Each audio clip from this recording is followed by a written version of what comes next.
시청자 여러분 안녕하세요. 아태민 경제TV입니다. 종목 분석 오늘은요 438번째 시간으로요 세진중공업 여러분들이 잘 모르실 회사인데 와 홈페이지 들어가 보니까 회사 땅이 20만 평이네요. 이야 어마어마한 규모입니다. 오호 이 회사에 대해서 알아봐야 될 상황이 온 것 같습니다. 그래서 그걸 살펴보겠는데요. 자, 여러분 네이버에서 아태민 남다른 주식 투자의 길 들어오시면요. 종목 리포트 코너 가시면 네, 세진중공업 리포트 한번 보겠습니다. 그리고 필요한 정보들을 요즘 제가 또 어닝 시즌이다 보니까 여러분께 숨가쁘게 전달해 드리고 있는데 텔레그램에서 아태민 한칸 띄우기 경제TV 텔레그램에서 보시면 됩니다. 유튜브 더보기란에도 남겨놓겠습니다. 그래서 오늘 같은 날은 공화당에서 국방 예산을 추가로 확대하는 것을 추진하고 있다. 군함 건조 예산에도 돈을 더 배정한다. 이런 얘기 제가 담았고 어닝 시즌이다 보니까 실적 나오는 거 계속 알려드리고 있고요. 일정. 네, 그 다음에 그 트럼프 대통령이 한국과 일본 등의 알래스카 LNG 프로젝트 참여를 촉구했다. 6월 2일 날 알래스카 정상회의에서 뭔가 좀 발표를 하고 싶어 한다. 관련해서 뭐 얘기가 좀 많이 나올 것 같네요. 이런 거를 정보를 아시는 게 중요하겠다. 그래서 텔레그램 많이 이용하시기 바랍니다. 세진중공업은요. 어디가 포인트냐 한다면 이게 포인트입니다. 이 회사가 HD현대중공업과 HD현대미포조선에 LPG 탱크와 덱하우스를 100% 공급 중이다. LPG 탱크와 덱하우스. 다음에 현대미포조선에 대해서는 어퍼덱 유닛도 전략 공급한다. 그러니까 현대중공업과 현대미포조선이 이번에 1, 4분기 어닝 서프라이즈 났지 않습니까? 그러면 이 떡이 이렇게 크면 떡고물이 이 집으로 떨어진다. 그러면 LPG 탱크, 덱하우스, 어퍼덱 유닛 이런 게 뭡니까? 홈페이지 한번 들어가 볼까요? 자, LPG 탱크부터 이게 고부가 가치입니다. 그래서 이게 왜 중요하냐? LPG 탱크가 이게 어디 쓰이냐 한다면요. 어마어마하게 크네요. LPG 탱크 어마어마한. 그래서 그 석유가스 이게 LPG죠. 그 다음에 천연가스가 LNG죠. 그 다음에 암모니아 가스 이런 가스 등등을 액화 상태로 하려니까 초저온이 돼야 되겠죠. 그래서 운반하고자 하는 가스를 네. 그러니까 이런 거 잘못하면 폭발하지 않습니까? 폭발하니까 이거는 상당히 고부가 기술 난이도가 있습니다. 그래서 이 회사가 LPG 탱크에서 지금 LNG로 가고 있습니다. 그럼 이게 어디 쓰입니까? 하는 건데요. 이렇게 제가 이중 연료 좀 제목에다 이중 연료 시대 총화했는데 뭐냐면 원래 선박은 디젤로 쓰죠. 디젤 엔진에 벙커CU로 씁니다. 그런데 이게 매연이 무지무지나죠. 어마어마하게 납니다. 그러다 보니까 그 국제회사기구 IMO에서 이제 벙커CU 규제를 하고 있습니다. 벌금도 많이 물리고 그러다 보니까 뿐만 아니라 LPG라든지 아니면 LNG라든지 아니면 뭐 에탄올이라든지 뭐 이런 것들로 그 필요할 때는 뭐 좀 먼 바다 나갔을 때는 벙커CU 떼다가 한국에 다가오면 LPG나 LNG는 정정 연료를 떼고 이런 식으로 하는 게 이중 연료 엔진입니다. 이제는 이런 식으로 바뀌고 있습니다. 그러다 보니 환경 때문에 이런 거죠. 그러니까 이 연료를 쓸 탱크가 필요한 거죠. 그래서 LNG 운반선에 들어가는 큰 그런 화물창이 아니라 요 밑에 엔진 돌리는 데 필요한 그런 엔진 연료 탱크입니다.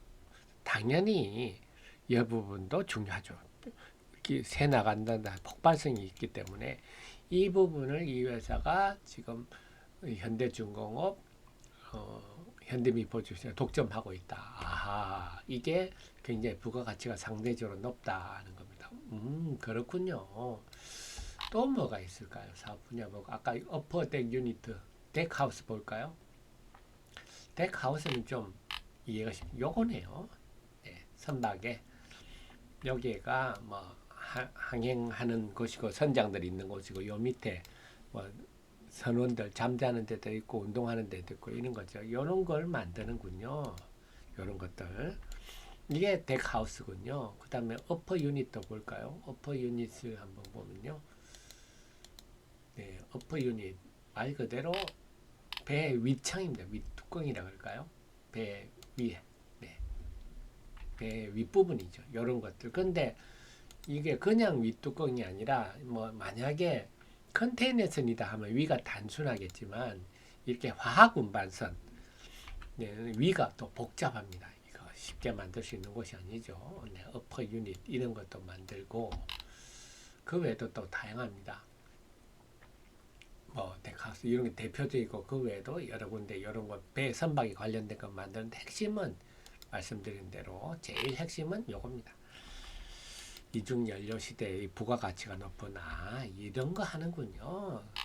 그래서 이런 것들을 네, 현대중공업과 현대미포조선에 100% 공급 중이니까 그래서 지금 작년 4분기 매출이 분기동 최고 컸죠. 그래서 요 설명드린 것들이 이 내용들입니다. 그래서 기술력이 상당히 필요한데 LPG 탱크부터 이제 LNG까지 왔다. 그러면 상당히 기술력 고도가 됐다. 볼 수가 있습니다. 그러니까 이 탱크를 인도하는 게 2026년, 2026, 2020 그러니까 이 회사 꽃이 피는 게 2025년도 좋아지지만 2026년으로 갈수록 더 좋아진다는 게 이제 포인트입니다. 그리고 말씀드렸듯이 이제 그 IMO 규정, 환경 규제로 인해서 이런 이중 탱크, 이중 연료 선박들이 늘어나고 있기 때문에 중기적 전망이 상당히 긍정적이다 볼 수가 있겠네요. 그렇습니다. 자, 말이 좀 어렵습니다. 멀티가스 캐리어, 이 정거사 리포트 보면 이런 식으로 써 있는데 말이 너무 어렵습니다. 쉽게 말씀드리면, 자, LNG 운전 VLAC, 암모니아 운반선인데, 암모니아 운반선은 초기에는 LNG나 LPG나 아모니아 운송하다가 나중에 탄소 포집 시장이 커지면 CO2로 또 담을 수 있는 그런 겁니다. 그래서 LCO2 액화 이산화탄소 운반선도 마찬가지인데 뭐 기존의 LPG나 아모니아 운반선뿐만 아니라 LCO2까지도 할 수 있으니까 네, 그러니까 그 탱크를 LPG도 하고 암모니아도 하고 액화 이산화탄 모두 운반할 수 있도록 그러니까 쓸모가 많겠죠. 화주 입장에서는 각각 하나씩 운반 안 해도 되죠. 그래서 이런 식으로 이제 멀티 여러 가지 가스를 운반하는 시대로 가고 이렇게 확장되면서 이 부분에서 네, HD 현대미포가 상당히 앞서 나가고 있습니다. 그래서 2005년 4월 17일 같은 경우 현대미포가 세계 최대 LCO2 운반선 영하 55도 그러니까 이런 것들이 다 기술이 필요합니다. 기술이 새 나가든지 폭발하든지 이러면 안 되니까요. 자, 그런데 자, 여기서 이제 하나 더 봐야 되는데 자, 여기서 뭐 현대미포 얘기할 때 해야 되는 얘기입니다. 근데 여기서 본다면 현대미포가 이 부분에서 중국하고 중국의 업체랑 경쟁을 대표적인 게 현대미포가 하는 게 네, LNG BV입니다. LNG BV는 뭐냐 한다면요. LNG 운반선이 많잖아요. LNG 운반선. 여러분 뭐 이미 늘 아시는 배에다가 화물창에 LNG를 막 여기 운반하는데 이 LNG 운반선의 연료도 LNG 운반선뿐만 아니라 LNG를 원료로 쓰는 선박들 LNG 운송선뿐만 아니라 LNG를 원료로 쓰는 선박들이 좀 이중선박이라 했지 않습니까? 늘고 있는데 여기에 그 보급 LNG를 뭐 여기에 탱크에 넣어야 배가 갈 거 아닙니까? 그래서 LNG 운반선과 다른 개념입니다. 근데 여기에 LNG라는 게 이게 영하 200도 이상의 270도까지 해서 LNG를 액화시키는 거고 잘못하면 폭발하고 이러니까 이게 주입하는 특수 시설이 필요하지 않습니까? 이거 하는데 항구에 수천억 듭니다.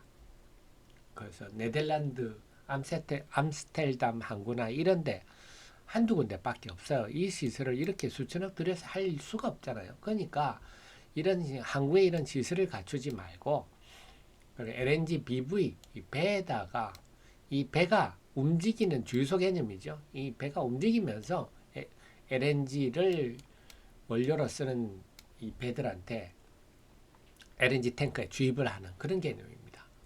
또 상당히 기술력이 필요하겠죠. 요번에 쓸 현대미포가 중국하고 그동안 경쟁을 했는데 지금 이제 중국 선박 규제를 해버렸지 않습니까? 트럼프 시대. 그러니까 LNG BV는 현대미포가 이제 완전히 독식하는 상황이 됐고 현대미포가 좋아지면 네, 세진중공업한테도 당연히 이 탱크 뜨거물이 떨어진다. 아, 이런 구조군요. 그래서 제가 드린 결론은 이제 중장기 호황 국면의 초입에 진입하고 있다. 지금 상황이.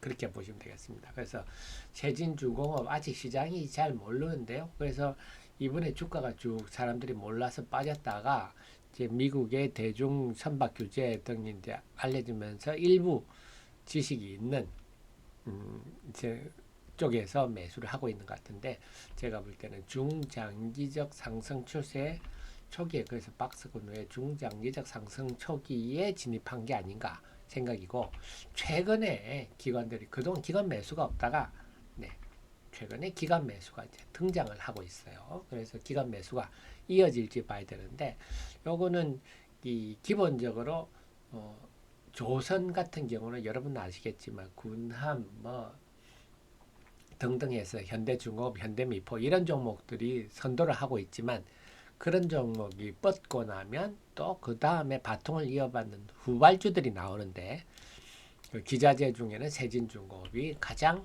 네, 매력도가 높은 최우선주다 이렇게 정리를 할 수가 있겠습니다. 네, 정리가 되셨죠? 세진중공업이 어떤 회사인지 그리고 아까 말씀드린 대로 텔레그램에서 이제 텔레그램 대민 한카티 경제 TV 이용하시면 많은 도움이 되실 겁니다. 네, 늘 제 최신의 정보를 함께 하시고요. 도움 되셨으면 좋아요 눌러주시면 저의 좋은 기운이 또 여러분께 전달돼서 좋은 투자 성과를 이어지리라 확신합니다. 저는 또 좋은 주식을 가지고 찾아뵙도록 하겠습니다. 고맙습니다.